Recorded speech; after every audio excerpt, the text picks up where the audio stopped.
What happens when a rich kid mocks his black teacher in front of the whole class, only to find out she's the one holding the mirror he's been avoiding his whole life? It started like so many things do, with a boy who thought he was smarter than the room. Landon Burke slouched in his chair at the back of the classroom like he owned the place. 16 years old, designer hoodie, watch worth more than most people's rent.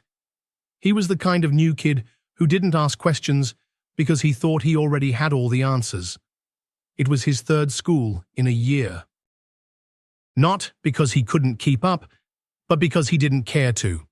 He showed up late, coasted through lessons, and coasted even faster through friendships. He was the kind of boy who believed charm and money could fix anything, and if they couldn't, a well-placed insult usually did the trick. Ms. Regina Monroe, however, wasn't here for any of it. She stood at the blackboard, mid-sentence, writing something about themes in African-American literature. Her tone was calm, steady, practiced. The kind of voice that didn't demand attention, but received it anyway. The classroom was quiet until Landon's voice cut through. "Who even reads this stuff anymore?" It was loud, deliberate. A few kids chuckled. Not because it was funny, but because it was Landon. And Landon had already made it clear he wasn't afraid to push buttons. Mrs. Monroe paused, chalk still in her hand. She turned slowly, eyes finding him. But before she could respond, Landon wasn't done. He leaned forward, affecting a mocking southern accent, thick and exaggerated. And then the little slave boy said, "Yes, sir. I was fixing to pick that cotton real fast, sir." Then he laughed, loud and proud of himself, like he'd just delivered the punchline of the year. It wasn't just offensive, it was vile. Some students laughed with him, nervously. Others looked down, unsure what to do. The air in the room changed. Ms. Monroe didn't raise her voice. She didn't throw the chalk. She didn't send him to the office. She simply stared, still. Silent, except for her eyes. Her eyes didn't rage. They burned, not with heat, but with history, not with fury, but with knowledge that came from years of being underestimated, disrespected, and still choosing to walk with grace. She turned back to the board, placed the chalk gently on the tray, then walked to her desk. Each step deliberate, calm, unbothered. From the top drawer, she retrieved a plain manila folder, worn edges. No label. She clicked a pen, opened a notebook, and spoke. "Landon." His name left her lips soft as breath, but it landed like a brick. He straightened just slightly. "What?" "You'll be staying after class today." He smirked. "What for?" "Detention." She smiled, but only barely. "To begin your assignment." The class looked around, confused. There hadn't been any mention of an assignment. But no one said a word. Not when Ms. Monroe used that voice, the one that didn't beg for authority. It commanded it. Landon rolled his eyes. Whatever. But something in his voice had cracked. Slightly, barely noticeable, but it was there. When the bell rang 10 minutes later, backpacks zipped and chairs scraped. Students filed out quickly. Not one of them looked at Landon. He stayed seated, waiting, expecting a lecture. A fight, a scolding, but none came. Instead, Ms. Monroe sat behind her desk and slid the manila folder across to him. "Open it when you get home." "Not before." Landon raised an eyebrow. "Why?" She met his eyes. "Because what's inside is more important than anything I could say right now." And you'll need space to decide what to do with it. He leaned back, folding his arms. What am I supposed to do with this? Come back tomorrow with an answer, she said. An answer to what? To whether you want to keep pretending, she replied, her voice still soft, or if you're ready to learn something real. Landon let out a laugh, sharp and forced. Lady, I've been to 3 schools in a year. You think I haven't seen real? You've seen money, she said quietly. Not truth. He opened his mouth, ready with another line, but stopped. She didn't blink, didn't flinch, didn't move. Just watched him, like she could see through the hoodie, the attitude, the walls, and for the first time in a long time, Landon Burke didn't have a comeback. He picked up the folder, stuffed it into his backpack without looking at it, and left the room. He walked down the hallway slower than usual, not because he was tired, but because something about the way she'd looked at him stayed. And for all the noise he liked to make, that silence followed him all the way home. Landon Burke tossed the folder onto his desk like it was nothing. His room, if you could even call it that, looked more like a showroom than a place anyone actually lived. Marble floors, dimmable lights, a 75-inch flat screen that hadn't been turned on in weeks. The walls were bare, the shelves full of things that cost a lot but meant very little. He sat on the edge of his leather desk chair, scrolling through his phone, half watching a video he didn't care about, muting it before it even finished loading. The folder sat there. Unopened, unmoved, he glanced at it again. No name, no label, just a plain manila folder that had somehow rattled his entire day. He wasn't used to silence. Landon was a master of noise, sarcasm, eye rolls, smug laughs, all the little weapons that made teachers sigh and classmates snicker. But Ms. Monroe hadn't raised her voice. She hadn't even looked offended. She just looked at him. And somehow, that was worse. He stood, paced a little. He told himself he wasn't nervous. Just restless. Just annoyed, he thought. This whole thing's a game. But he didn't believe it, not entirely. Something about her eyes had unsettled him. Not anger. Not disappointment. It was something deeper, like she'd seen a version of him even he didn't believe existed. He sat back down, pulled the folder closer, stared at it. He didn't open it. Not yet. Not because he was scared, but because he knew somehow, once he did, he couldn't undo it. The next morning, Landon showed up to school early. He told himself it wasn't because of Ms. Monroe. It definitely wasn't because of the folder still in his bag. He just wanted to see something. That's what he told himself. He walked through the halls of South Ridge High for the first time like someone who was watching instead of performing. And what he saw surprised him. Students smiled at Miss Monroe when she passed. Some gave her quick hugs, others high-fived her. Seniors, freshmen, jocks, drama kids, it didn't matter. She greeted them all like they were old friends, and they responded like she was someone worth listening to. Not because they had to, but because they wanted to. Teachers nodded at her, real nods. Not fake, tight-lipped professional ones, but the kind that meant something. The kind that said, "We respect you." Landon didn't get it. She was just a teacher. So why did it feel like she ran the place? He sat at the back of her classroom again. She didn't acknowledge him, didn't glance his way, just began her lesson like he wasn't even there. And that, somehow, bothered him more than if she'd made him the center of attention. The class was reading The Souls of Black Folk by W.E.B. Du Bois. But Ms. Monroe wasn't just talking about the book, she talked about the man. The era, the cost of intelligence for a black mind in a white world. Landon noticed a kid named Marcus Hill, quiet, glasses, usually invisible, leaning forward in his seat, eyes locked on her every word. That's when Landon realized this wasn't just a class.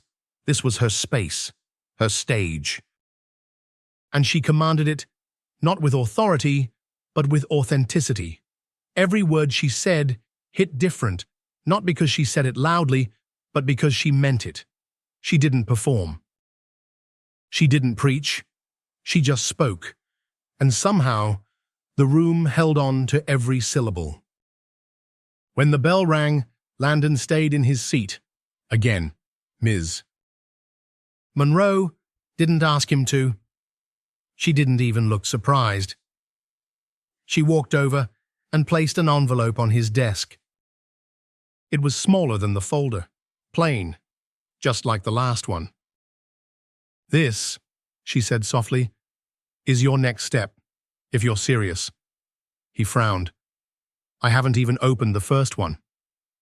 "That's your choice," she said. He rolled his eyes. "Is this a game to you?" She met his gaze. "No. This is work. The kind of work you've never had to do, because people like me had to do it for you." There was no anger in her voice. No accusation, just truth. And truth, when delivered gently, sometimes cuts deeper than rage. He said nothing. She didn't push, just nodded and returned to her desk. That night, Landon finally opened the folder. Inside was a photograph, black and white.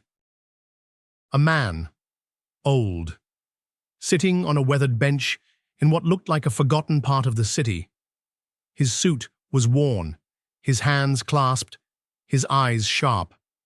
Under the photo, a name, Luther Kane. On the back of the photo, a single line handwritten in neat block letters, "Find him. Listen. No contact number." No directions, just instructions, no phone. No recording. Just you, a notebook, and ears that are finally open. Landon stared at it for a long time. Then at the envelope Ms. Monroe had given him. He didn't know what was in it. Didn't know what he was supposed to do, but he felt something he hadn't felt in a long time. Not anger. Not boredom, but purpose. And it scared him. Because for once, the joke wasn't funny, and the lesson hadn't even started yet. Landon Burke had never been invisible before. Not in any school he'd attended, not at home. Not in the restaurants where servers smiled extra wide because they knew the kind of tip his father could leave. He was used to attention, expected it, worked it like a stage light. But on that second morning in Ms. Monroe's classroom, she didn't even look his way. She began her lesson like he wasn't sitting there at all. No glance, no side comment. No lingering silence meant to draw him out. She spoke to the class, not the disruption.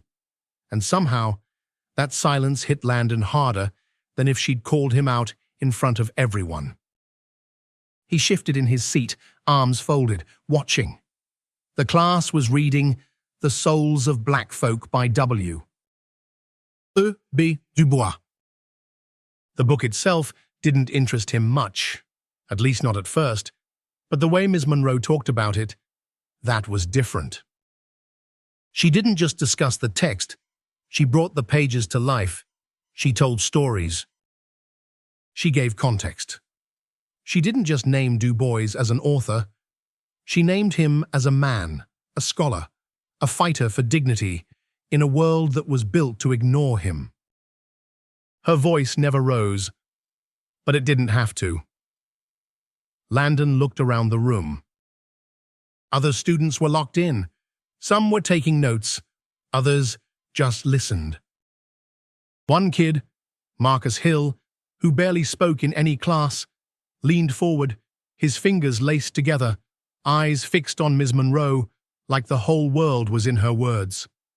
That was the first time Landon noticed it. This room wasn't like the others. It wasn't just a place where information got delivered and forgotten. It was something else. This was hers, her space, her rhythm. And somehow, she kept it all together with nothing more than steady breath and sharpened truth. It unnerved him, not because it was loud, but because it was so quiet, and yet so powerful. After class, Landon lingered again. He didn't know why. Habit maybe, curiosity definitely. Ms. Monroe didn't ask why he stayed.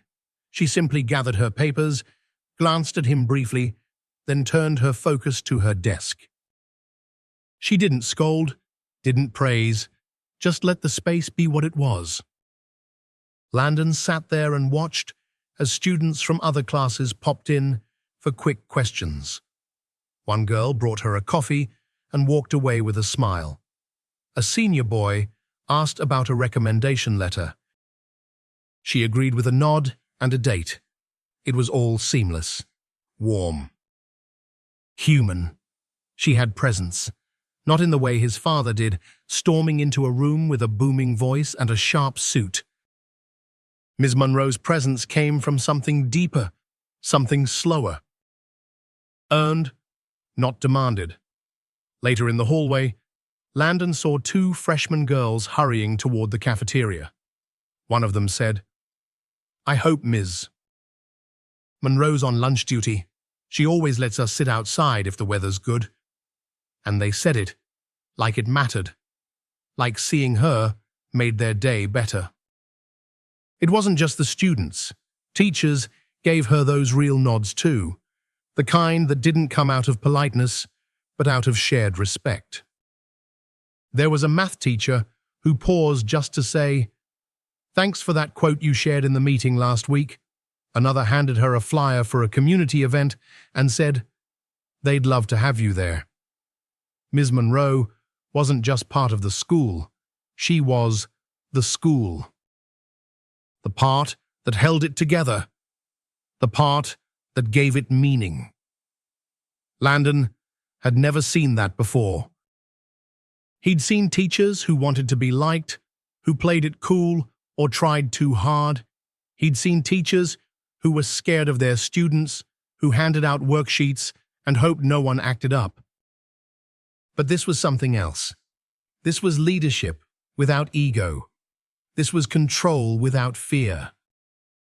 This was a woman who could walk into a room and change its temperature by saying almost nothing at all. And for the first time, Landon started to wonder. Why? Why did everyone respect her? Why did he feel so unsure around her? He pulled the folder from his bag again that night. Just stared at it. The photo. The man on the bench. The instructions. Find him. Listen. He hadn't decided yet whether he would. But the urge was building. Not because someone told him to, because something inside him had started to shift. And it wasn't dramatic. It was quiet, like her. Landon Burke didn't ask for a ride that Saturday. No driver, no matter black SUV. No private car with climate control and chilled water bottles in the back seat. He took the bus. 2 transfers. 1 long walk. The city looked different from this side. No polished sidewalks. No valet parking, just cracked pavement, sagging power lines, and storefronts with hand-painted signs and weather-worn awnings. He had the photo in his pocket. The one Ms. Monroe gave him. The man sitting on the bench, hands clasped, suit worn at the edges. There was a timestamp in the corner, barely visible, like someone had printed it with a machine that had been used too long. The last transfer dropped him near a corner store with dusty windows and a bent newspaper rack. He walked 3 more blocks. His sneakers scuffed the sidewalk as he turned onto a quiet street lined with bare trees and aging brick buildings. And then he saw it. The bench. Same one from the photo. Same man. Sitting just as he had been. Elbows on knees. Eyes forward. As if time moved around him, but never through him. Landon slowed his steps. Was this really happening? He didn't know what he expected. Some kind of speech? A warning? Maybe a test? But as he got closer, the man didn't move. He only spoke. "You the boy Regina sent?" His voice was deep. Rough, like gravel smoothed over by age. Landon blinked. Yeah, I guess." "Don't guess," the man said. "Either you are or you ain't." Landon straightened. "I am." The man finally turned his head. His eyes were sharp. Too sharp for someone his age. They didn't look through Landon. They looked into him. "Sit," he said. Landon did. The bench creaked under his weight. There was no handshake, no introductions. Only silence. And then, "You ever been called boy by a man who knew your name?" Landon frowned. "Not really." "I have," the man said. 53 times by the time I turned 16, 38 of those by men in uniform. Landon looked down. He didn't know what to say, so he said nothing. The man didn't need a prompt to continue. "I marched with King once," he said, "only once. Got cracked across the ribs by a cop with a baton, couldn't breathe right for 3 weeks, never marched again. Didn't mean I stopped fighting." He leaned back, just slightly. "I just got smarter, started organizing from the inside. Learned how to speak, so they'd listen, even when they didn't want to." Landon listened. For real this time. "I didn't catch your name," he said quietly. "Luther," the man replied. "Luther Kane, but most folks just call me Kane." He pulled a folded paper from inside his coat, yellowed at the edges, delicate. It was an old newspaper clipping. He handed it to Landon. The headline was faded, but the photo beneath it was clear enough. "Local teen wins state debate. Demands curriculum include black authors." The girl in the photo wore glasses, her hair pulled back tight. Her expression was focused. Unapologetic. "She looks like," Landon started. "That's Regina, mister," Kane said. 17 years old.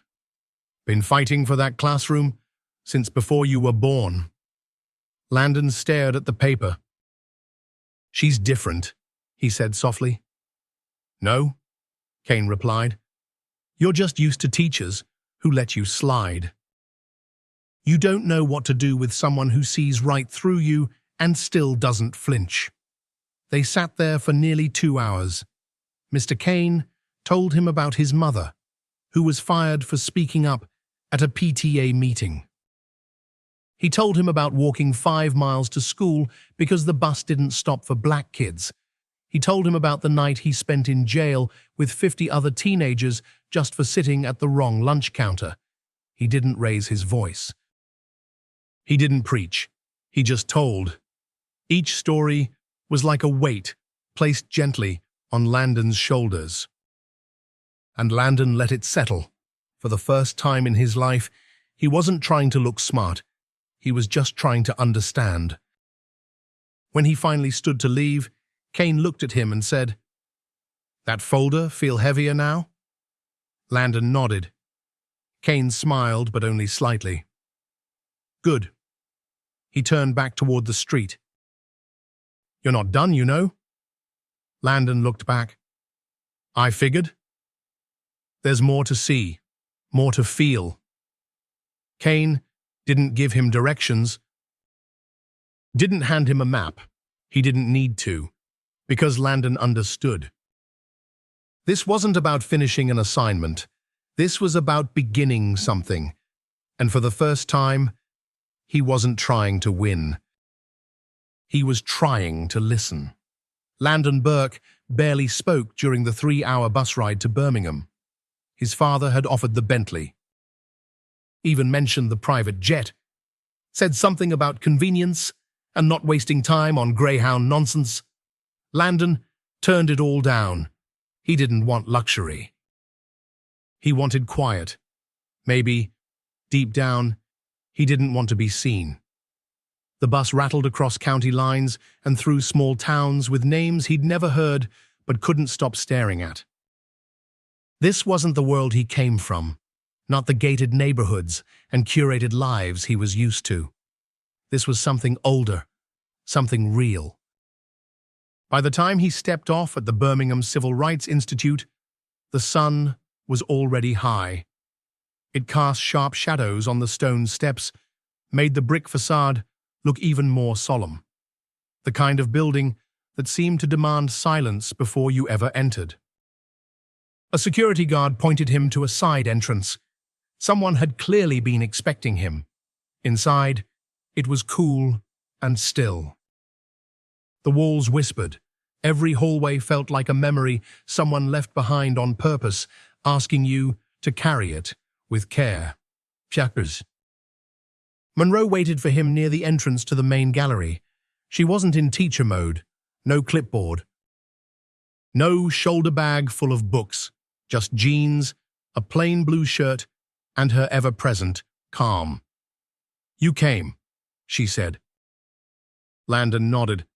"I am here." "This isn't a tour," she told him. "Not a school trip. No credit, no grades. I get it." "Do you?" Landon paused, then simply said, "I want to." She looked him over once, then began walking. He followed. They moved past glass cases and black and white photographs. They paused at the original jail door from Birmingham City Jail, the very one that had held Martin Luther King Jr. When he wrote his now famous letter, Landon reached out but didn't touch it. He read the words etched into the nearby plaque. "Injustice anywhere is a threat to justice everywhere." Ms. Monroe nodded. That wasn't theory. That was survival. A few steps later, they stopped at a small glass case. Inside was a single burned shoe. Just one. Child-sized, torn at the edges. Landon leaned in to read the inscription. "Belonged to Ruby Daniels, age 14, killed in the 16th Street Baptist Church bombing, September 15th, 1963. His throat tightened. It didn't look like tragedy. It looked like something a little girl forgot under her bed. "How old was she?" he asked softly. 14, Ms. Monroe answered. "Same age as the kids you made fun of in that joke." He stared at the shoe. Small, ordinary, but filled with more weight than anything he'd ever held. They moved on. More names. More faces. Emmett Till, Viola Luzzo. Bayard Rustin. People who'd bled for change. People who weren't chapters in a textbook, but souls still echoing through the walls. Then came the video. A woman on screen, older, with eyes like steel, spoke directly into the camera. She talked about enrolling her black son in an all-white school in 1961. About the mobs outside. About walking with her child through screams and slurs and spit. Landon turned to Miss Monroe. "That was you." She didn't answer right away, just kept looking at the screen. Then, without turning her head, she said, "They don't need to know my trauma to understand the truth." "But you needed to." He said nothing. What could he say? There was no apology that would match the gravity of what he'd seen. They sat together later in the courtyard behind the museum. Miss Monroe pulled a thermos from her bag and poured tea into a paper cup. She didn't speak. Neither did he. It wasn't awkward. It was sacred. After a while, she handed him a notebook. Blank. Lines straight and waiting. "What's this?" he asked. "Start writing." "About what?" "Anything." "Everything. What you saw, what you felt. The lies you've told yourself. The truths you never questioned." He stared at the notebook like it might fight back. "I've never done this before," he admitted. "That's exactly why you need to." He flipped it open, paused, then wrote one line. "I used to think history was boring because it wasn't about me." Then he added another. "But maybe it always was. I just didn't want to see how." He didn't show it to her. Not yet. But for the first time in his life, he wrote something that mattered. Something that wasn't meant to impress or provoke. Just something honest. The ride home was quieter than before, not because the world had changed, but because he had started to. The notebook sat on Landon's lap the entire ride home. He didn't pull out his phone. Didn't scroll. Didn't check the time. He just stared out the window as the Greyhound bus rumbled out of Birmingham, carrying him farther from the Civil Rights Institute, but somehow deeper into something he couldn't quite name. The sky was turning the soft grey of late afternoon, and the landscape blurred by like old film. Fences, faded billboards. A mural of John Lewis on a crumbling brick wall. He looked at it for a long time. Didn't snap a photo. Didn't reach for commentary. He just let it sit. It felt like everything had slowed down. Like the world had shifted from fast forward to real time. And now, every image outside the glass felt like a message. One meant just for him. He opened the notebook again. Read the lines he'd scribbled hours earlier. "I used to think history was boring because it wasn't about me. But maybe it always was. I just didn't want to see how." His pen hovered over the page, then touched down. He wrote about the shoe, the one that belonged to Ruby Daniels. He described it not like a relic, but like a memory, like something a child might have worn on a Sunday morning before her world turned to fire. He wrote about the silence in the gallery, the way Miss Monroe stood still in front of those names, as if she knew every one of them personally. He wrote about the anger in his chest, not the loud, defensive kind, but the slow burn of shame that came from realizing just how much he hadn't known, and worse, how little he had wanted to know. By the time the bus crossed back into Georgia, he had filled 5 pages. Full sentences, real thoughts, no sarcasm. No deflection. He was writing for no one, and somehow that made it honest. That Monday, Landon walked into class 5 minutes early. The room was mostly empty. Mrs. Monroe stood at the board, writing in smooth practice strokes. She didn't turn when he walked in, didn't comment. He took his seat, opened his notebook again, and for the first time in front of anyone, he raised his hand. "Ms. Monroe?" he said. The few students already in the room looked up. She turned slightly, one brow raised. "May I read something?" She paused, nodded once. He stood, notebook in hand. He didn't clear his throat, didn't ease into it. He just started. "I used to think I was better than the people in our books. Because I had money. Because I had choices. because I thought options meant superiority. But I see now, they didn't need money. They had something else. They had courage, they had fire, and I was too proud to learn from them. The room was silent. Not out of shock, but out of reverence. Even the ones who used to laugh at his jokes stared at him now with something closer to respect. He didn't wait for applause, didn't expect it. He simply sat down and closed his notebook. The bell rang, class began, but something had changed. After class, as the others filed out, Ms. Monroe remained at her desk. Landon lingered near the door. She didn't look up. He didn't speak. But before he left, she slid a small envelope across the desk. No name, no message, just a time and a place written neatly on the front.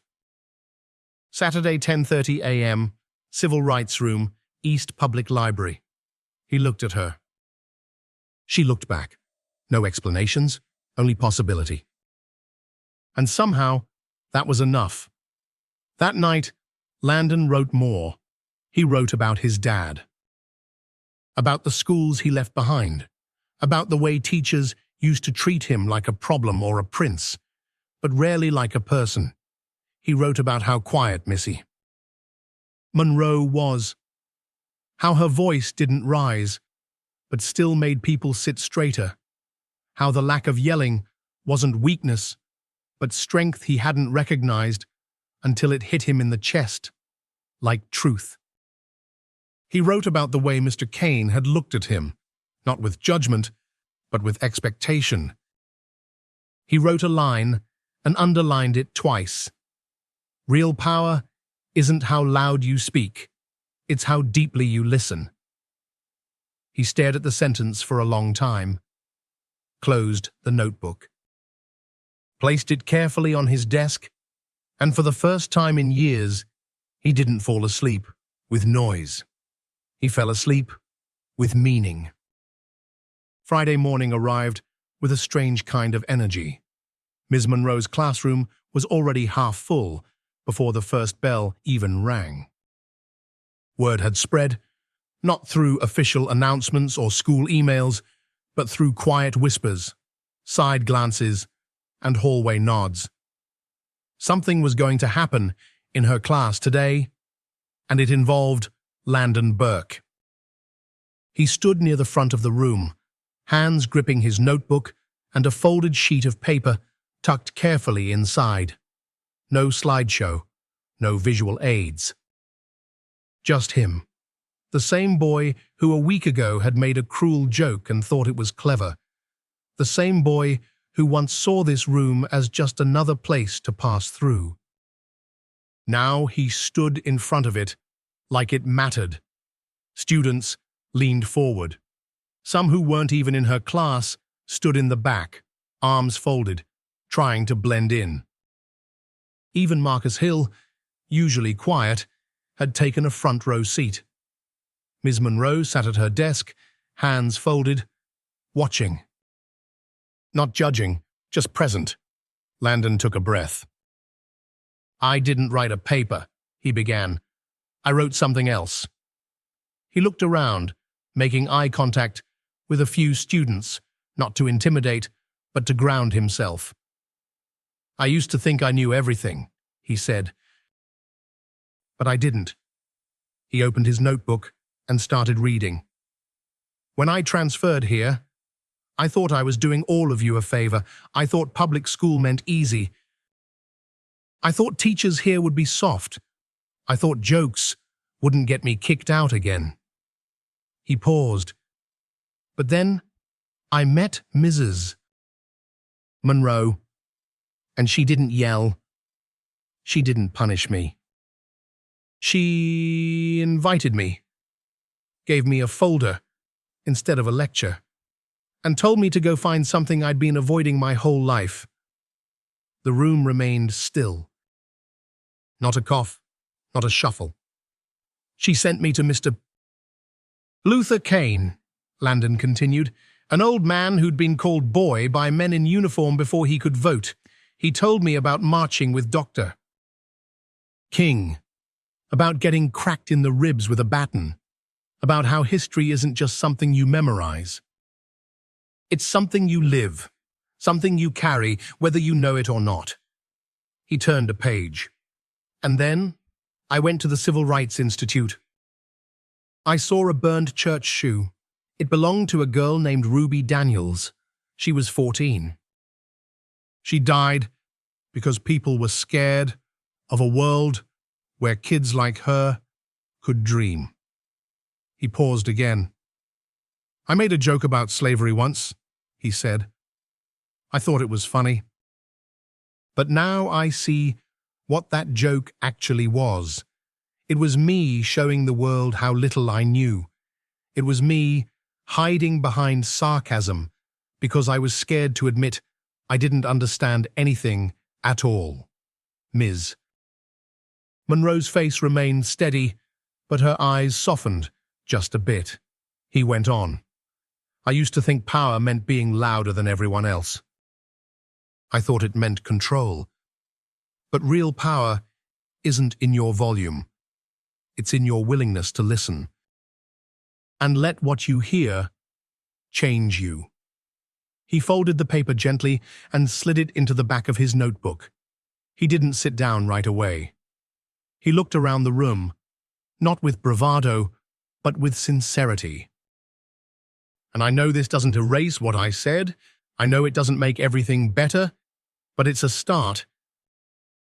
And I wanted you all to hear it from me, not because I want credit, but because silence isn't how I want to be remembered here. He walked back to his seat slowly. No one clapped, not because they didn't care, but because no one wanted to break the moment. It felt like something sacred had passed through the room. Something too honest for applause. Ms. Monroe stood, walking slowly to the front. She looked at the class, not just at Landon. What you just witnessed, she said, is not perfection. It's not redemption. It's growth. A step. She turned to Landon then, her voice even. You showed us it's never too late to learn. But now comes the hard part. Landon tilted his head. What's that? She looked at him for a long moment. Living it. Then she turned back to the board and started writing the day's lesson like nothing unusual had just happened. The students followed, but some of them looked at Landon differently now, not as the rich kid with the smart mouth, but as someone who, at least once, had stopped talking long enough to listen. The final bell rang. Backpacks zipped. Desks scraped. Laughter spilled into the hallway like water breaking through a dam. Students flooded out of the classroom in waves, talking about the weekend, the weather, anything except what had just happened. Landon stayed seated. He didn't look at his phone, didn't rush to pack up. He just waited. Ms. Monroe was at the front of the room, erasing the board slowly. Each movement was unhurried, deliberate, like she was giving space for whatever came next. When the last student left and the door clicked shut behind them, Landon stood. He walked up to her desk, notebook in hand. She didn't look up. You did what I asked, she said softly. That matters. I didn't stay to get credit, Landon replied. This time, she looked at him. I stayed to say thank you. She set the eraser down, folded her hands together, and sat. That was brave, she said. Landon shook his head. No. It was late. It should have come sooner. Ms. Monroe didn't argue. She didn't offer comfort where none was asked. She just let the words hang in the air. You were raised to believe you were already done learning, she said finally. He looked her in the eye. I'm not done. I know that now. She gave a small, tired smile.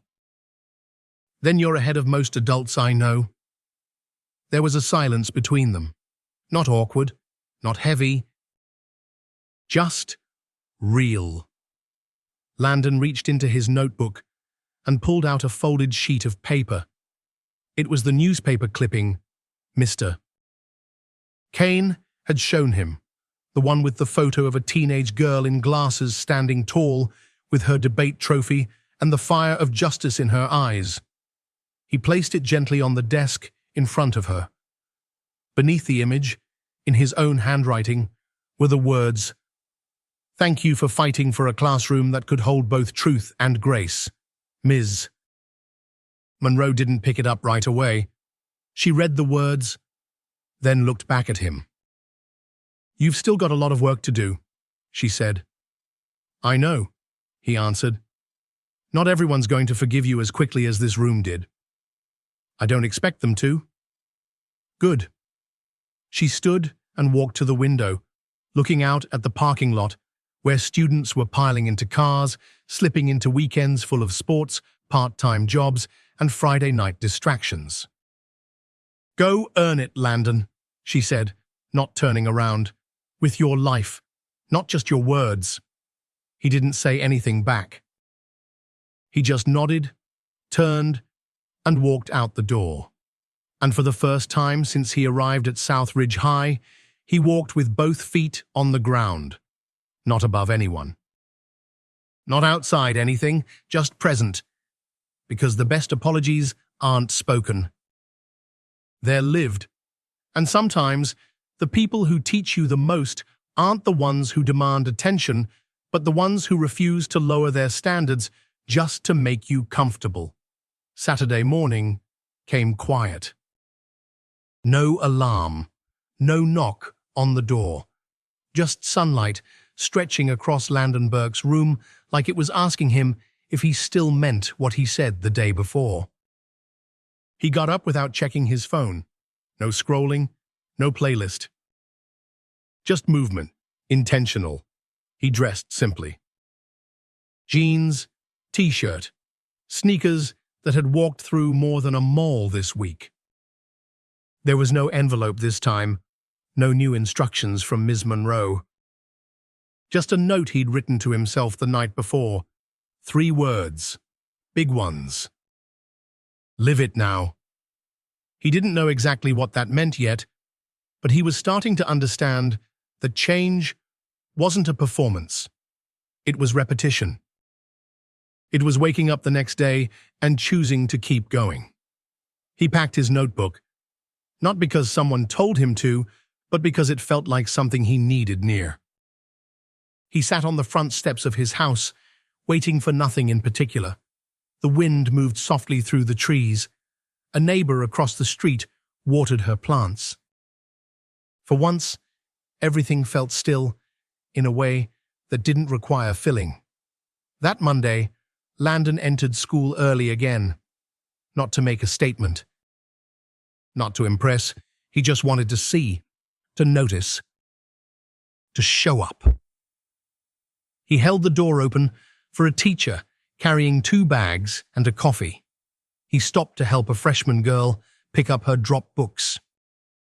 He greeted Marcus Hill with a real "good morning" and meant it. In Ms. Monroe's class, he took a seat near the front this time. Not because he wanted to be seen, but because he wanted to listen more closely. She didn't call attention to it. She didn't need to. The lesson began like any other. But something in the room had shifted. The air wasn't tense or uncertain anymore. It was steady. Ms. Monroe taught with her usual calm. But when her eyes passed over Landon, they lingered for just a beat longer. Not with caution, not with doubt. Just recognition. After class, a few students hung back. One boy asked about the next reading. Another asked if they could use part of Landon's speech in the school paper. Landon was surprised. He wasn't used to being quoted unless it was for something sarcastic or wild. But now, it seemed, his words mattered differently. He didn't offer advice, he just nodded and said, "If it helps someone else think, use whatever you want. That afternoon, Landon walked past a history classroom and stopped. The teacher inside was talking about the freedom rides. A few kids were only half listening. Landon stood there a moment. He remembered the photo of the bus in the museum, the scorch marks, the faces behind the windows. He kept walking, but he carried the image with him.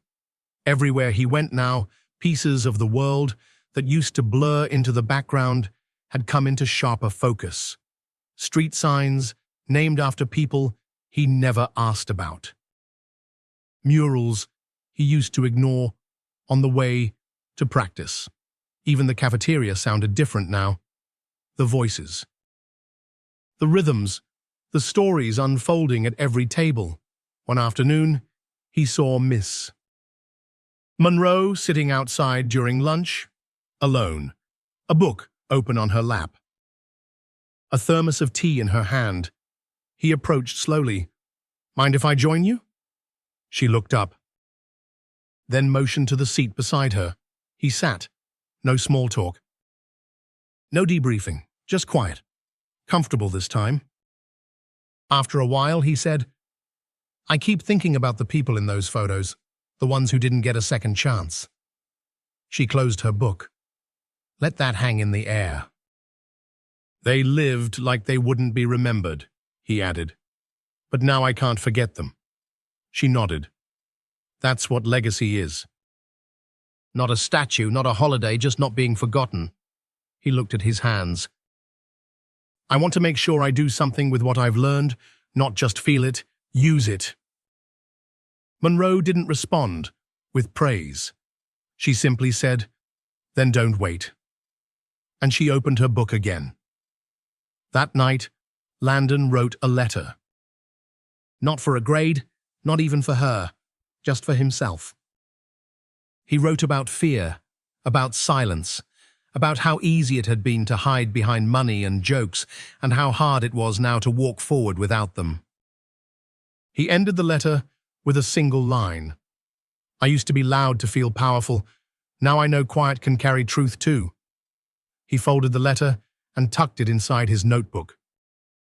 He didn't need to share it, just needed to know it was real. The next week, a student named Zoe, who had barely spoken all semester, raised her hand during class. She asked a question that made half the room stop and really think. Afterward, she passed Landon a note that read, "You made it feel okay to speak." He smiled, not because he was proud of himself, but because someone else had found their voice, and that was enough. Sometimes, the best stories don't end with applause. They end with someone sitting beside you in silence. They end with someone looking at the world differently because you learned to look first. And sometimes, the person you used to be fades quietly into the background, not with shame, but with gratitude. Because you didn't stay there. You chose to grow. And every day, you keep going. You say thank you with your life. This story isn't just about a boy who changed. It's about the kind of teaching that doesn't settle for surface-level discipline, the kind that reaches past punishment and into the heart. Mrs. Monroe never raised her voice. She never asked for control. She earned it. And through her quiet determination, she gave Landon something most young people never get, a second chance that didn't come wrapped in shame, but in purpose. In an age where being loud is mistaken for being right, she reminded us that strength often speaks softest, that the greatest lessons aren't delivered through lectures, but through lived experience, honest reflection, and the willingness to grow. Landon didn't change overnight, but he changed because someone believed he could and held him to that belief. His apology wasn't just an essay. It was in how he showed up, in the way he started to listen, in how he began to carry the weight of stories he once ignored. For those of us who've seen a lot of years come and go, it's a powerful reminder it's never too late to change, never too late to choose grace over pride, and never too late to say, I hear you now,